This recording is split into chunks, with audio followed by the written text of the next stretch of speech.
허락하신 하나님의 말씀은 로마서 15장 7절로 13절까지 말씀입니다. 그러므로 그리스도께서 우리를 받아 하나님께 영광을 돌리신과 같이 너희도 서로 받으라. 내가 말하노니 그리스도께서 하나님의 진실하심을 위하여 할례의 추종자가 되셨으니 이는 조상들에게 주신 약속들을 견고하게 하시고 이방인들도 그 긍휼하심으로 말미암아 하나님께 영광을 돌리게 하려 하심이라. 기록된 바 그러므로 내가 열방 중에서 주께 감사하고 주의 이름을 찬송하리로다 함과 같으니라. 또 이르되 열방들아 주의 백성과 함께 즐거워하라 하였으며 또 모든 열방들아 주를 찬양하며 모든 백성들아 그를 찬송하라 하였으며 또 이사야가 이르되 이새의 뿌리 곧 열방을 다스리기 위하여 일어나시는 이가 있으리니 열방이 그에게 소망을 두리라 하였느니라. 소망의 하나님이 모든 기쁨과 평강을 믿음 안에서 너희에게 충만하게 하사 성령의 능력으로 소망이 넘치게 하시기를 원하노라. 우리는 사회라는 공동체 안에서 나와 다른 사람들과 함께 어울려 살고 있습니다. 이것은 교회도 마찬가지입니다. 교회 안에 지체된 우리는 서로 다른 사람들입니다. 서로 다르다는 것은 누구는 맞고 누구는 틀리다는 뜻이 아닙니다. 틀린 것이 아니라 다른 것이기에 우리는 서로를 알아가는 귀중한 기회로 삼고 더욱더 풍성한 은혜를 누릴 수 있게 되는 것입니다. 다르기 때문에 사랑을 하는 것입니다. 다르기 때문에 만나는 것입니다.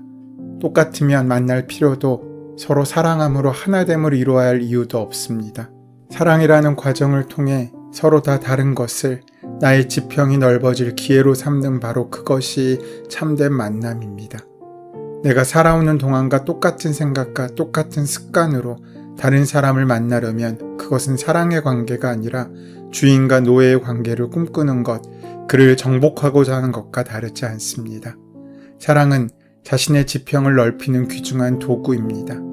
사랑은 나와 다른 것을 고통스럽지 않고 자연스럽게 받아들일 수 있게 만들어주는 은혜의 도구입니다. 그 사랑으로 나와 다른 사람들이 만나고 그렇게 나의 지평이 넓어져 가는 것입니다. 그래서 타인과의 관계에서는 사랑이라는 은혜가 필요합니다. 하나님께서는 우리의 지경이 넓어지기를 원하셨습니다. 구약의 야베스는 나의 지경이 넓어지게 해달라고 간절히 기도했습니다. 지경이 넓어진다는 것은 그 땅을 정복하는 것이 아닙니다. 지경이 넓어질수록 나와 다른 지경과 접경을 이루고 있어야 하며 또 다른 이들과 만나고 그들을 받아들여 서로 화합하며 하나됨을 이룰 수 있어야 합니다. 하나님의 방법으로 나의 지경이 넓어지는 것은 정복 전쟁이 아니기에 내 안에 인내와 사랑이 필요합니다. 나와 다른 사람이기에 내가 익숙한 사람들이 아니기에 더욱 나의 사랑이 필요합니다. 나의 지경을 넓히기 위해서는 내 안에 있는 나를 향한 평가와 방법으로가 아니라 더욱 넓고 더욱 깊으며 더욱 진한 사랑이 필요합니다. 오늘 하나님께서 우리에게 주시는 메시지는 서로 다른 우리가 어떻게 하나됨을 이룰 수 있을까에 대한 대답의 말씀입니다.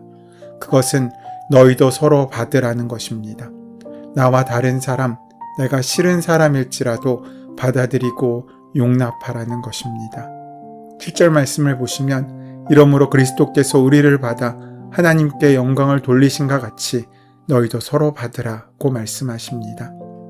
강한 자는 약한 자의 약점을 마땅히 보호하는 사람이 되어야 하며 자기를 기쁘게 하는 것이 아니라 이웃을 기쁘게 하는 삶을 살아야 한다는 것이 오늘 본문인 15장의 초반부의 이야기였습니다. 서로를 용납하고 서로를 비판하지 말고 감싸주는 것. 이것이 크리스찬의 진정한 삶이라고 바울 사도는 우리에게 말하고 있습니다. 그렇다면 우리는 왜 서로를 용납하고 받아들여야 합니까? 사도 바울은 그 원리를 이렇게 설명하고 있습니다.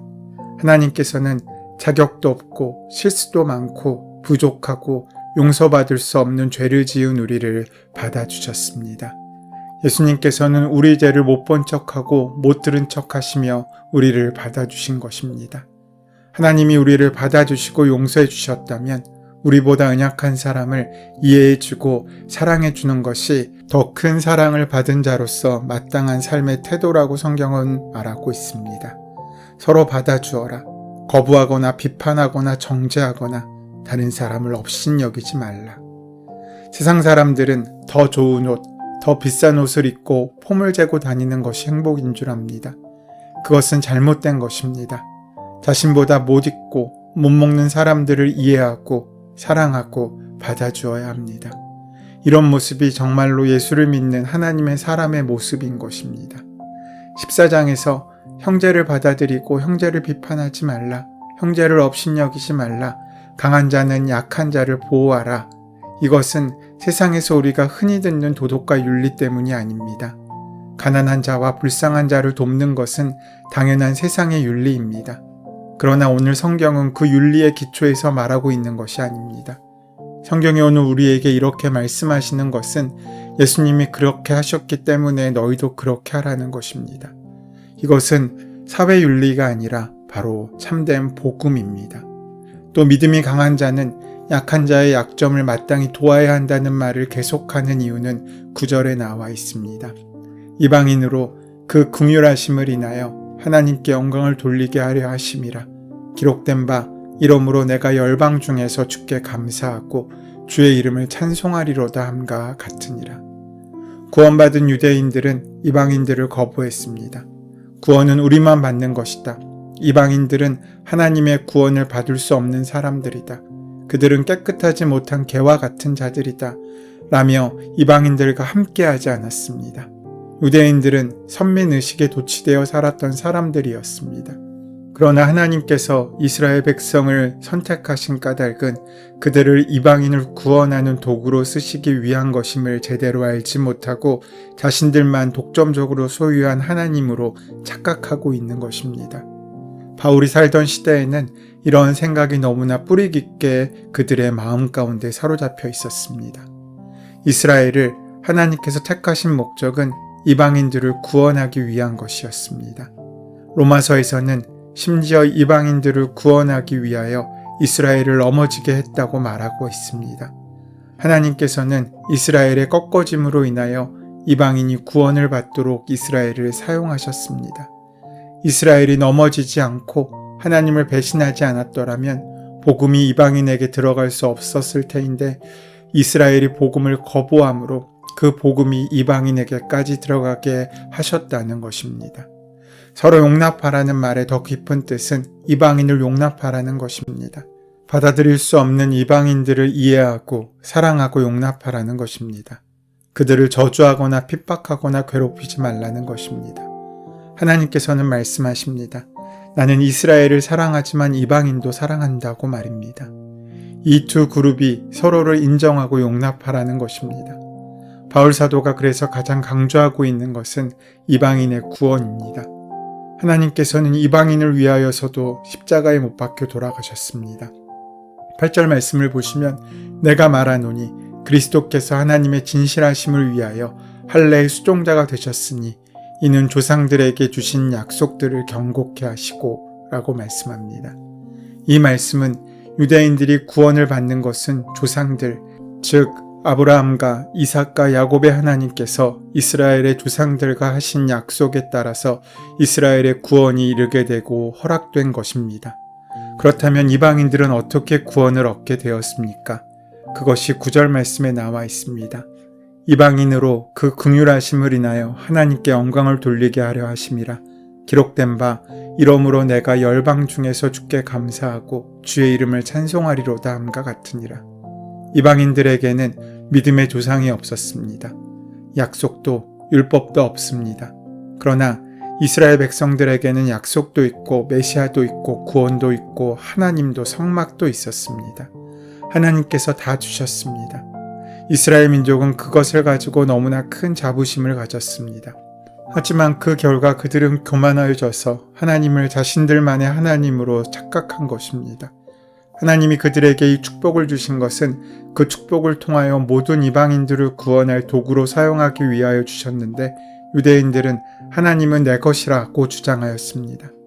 이방인들은 이스라엘 백성들처럼 약속의 조상들이 없었습니다. 그들의 구원은 오직 하나님의 긍휼하심 때문이었습니다. 이방인들은 구원을 위해 전혀 준비되지 않은 사람, 자격이 없는 사람들이었지만 하나님의 은혜로 구원받게 된 것입니다. 이스라엘은 조상들의 약속, 율법의 약속으로 구원을 받았지만 이방인은 긍휼과 공짜로 구원을 얻게 된 것입니다. 은혜는 이방인들에게 더 많습니다. 하나님께서는 나를 구원해 주셨지만 다른 사람도 구원하셨다는 것을 잊어서는 안 됩니다. 나보다도 못하고 형편없는 사람들도 구원하셨다는 것을 잊지 말아야 합니다. 하나님께서 나를 사랑하셨듯이 다른 사람도 사랑하셨다는 생각을 가져야 하는 것입니다. 사도 바울은 구약의 4가지 말씀을 인용하면서 하나님께서 이방인들을 얼마나 사랑하셨는지를 말하고 있습니다. 9절에서는 시편 18편 49절의 말씀을 인용함으로써 하나님이 이방인을 사랑하신다고 말씀하십니다. 여기서 열방이라는 말은 이방인들을 가리키는 말입니다. 모든 나라, 모든 족속, 열방과 방언과 같은 말은 계시록에 많이 등장합니다. 이 말들은 모두 이방인들을 두고 하시는 말씀입니다. 하나님은 이방인들의 찬양을 받고 싶어 하시고 하나님은 이방인들의 감사를 받고 하십니다. 그래서 이러므로 내가 열방 중에서 주께 감사하고 주의 이름을 찬송하리로라 라는 9절의 말씀이 우리에게 은혜가 되는 것입니다. 두 번째 10절은 신명기 32장 43절을 인용하고 있습니다. 열방들아 주의 백성들과 함께 즐거워하라. 열방은 이방인들을 말합니다. 하나님께서는 그 이방인들이 하나님의 백성들과 찬양하기를 원하십니다. 하나님께서는 지금은 원수같이 지내고 있지만 이스라엘 사람들과 아랍 사람들이 함께 찬양하기를 원하시는 것입니다. 하나님은 여러분이 생각하는 원수들과 함께 기도하기를 원하십니다. 여러분이 싫어하는 사람들과 함께 찬송을 부르시기를 원하십니다. 우리가 복음을 온전히 만났다면 받아들여야 합니다. 백인은 흑인을 받아들여야 합니다. 우리 대한민국은 북한 국민들을 받아들여야 합니다. 그것이 하나님의 뜻입니다. 사랑하는 여러분, 부부 사이도 서로를 받아들일 수 있어야 합니다. 허물과 실수가 있어도 받아들일 수 있어야 합니다. 용납하고 약점을 사랑하고 연약한 부분을 위해 기도하는 것이 바로 부부이지 않습니까? 비판하는 것은 부부가 아닙니다. 비판은 누구든지 쉽게 할 수 있는 것입니다. 잘못은 누구든지 쉽게 만들 수 있고 판단할 수 있고 정죄할 수 있습니다. 하지만 우리에게 허락된 사명은 판단하고 정죄하는 것이 아닌 사랑하는 것입니다. 그 사랑이 더 어렵습니다. 용납하는 것이 더 어렵습니다. 오늘 말씀은 우리가 하나님의 십자가의 복음을 진정 깨달은 사람이라면 하나님께서 우리를 용납하셨다는 사실을 기억할 수 있어야 한다고 말씀하고 있는 것입니다. 그리고 우리 주변의 사람들을 사랑하고 나만을 기쁘게 하기 위한 삶을 살지 말아야 한다는 것입니다. 우리가 인생의 주인이 되지 말고 우리 안에 거하시는 그리스도께서 우리의 주인 된 삶을 살 수 있도록 나는 죽고 예수로 사는 삶을 시작할 수 있어야 합니다. 세 번째 11절에서 시편 117편 1절의 말씀을 인용하고 있습니다. 모든 열방들아 주를 찬양하며 모든 백성들아 저를 찬송하라. 시편에서는 이스라엘뿐만 아니라 모든 백성, 모든 열방, 모든 나라, 모든 방언이 주께 돌아와 찬송하는 것을 볼 수 있습니다. 네 번째 12절에서는 이사야서 11장 10절 말씀을 인용하면서 우리가 사랑하기를 거부한 이방인들을 하나님께서 얼마나 사랑하시는지를 보여주고 있습니다. 내가 포기한 그 사람을 내가 포기하지 않은 줄 알라 고 하나님께서 말씀하십니다. 그리고 13절 결론의 말씀입니다. 소망의 하나님이 모든 기쁨과 평강을 믿음 안에서 너희에게 충만케 하사 성령의 능력으로 소망이 넘치게 하시기를 원하노라. 우리 하나님은 소망의 하나님이십니다. 그 하나님을 만난 자마다 소망의 은혜가 무엇인지를 경험합니다. 그러기에 하나님을 만나면 우리는 살 수 있습니다. 그 하나님은 소망의 하나님이시기 때문입니다. 하나님을 만난 자는 깊은 절망에서 헤어날 것이고 무서운 질병에서 치유될 것이며 모든 압제와 억압과 고통에서 해방될 것입니다. 소망의 하나님이 함께 하시기 때문입니다. 누구든지 하나님을 영접하고 예수 그리스도를 만나는 자마다 부활과 생명의 기적을 경험하게 될 것입니다. 저는 이러한 축복이 우리에게 함께하기를 소원합니다. 하나님의 그 소망의 능력이 오늘 절망하고 좌절하고 있는 우리의 삶의 힘든 상황 가운데 귀하게 만나져 다시 일어나 살 힘을 얻는 귀한 은혜로 세워지게 될 것입니다.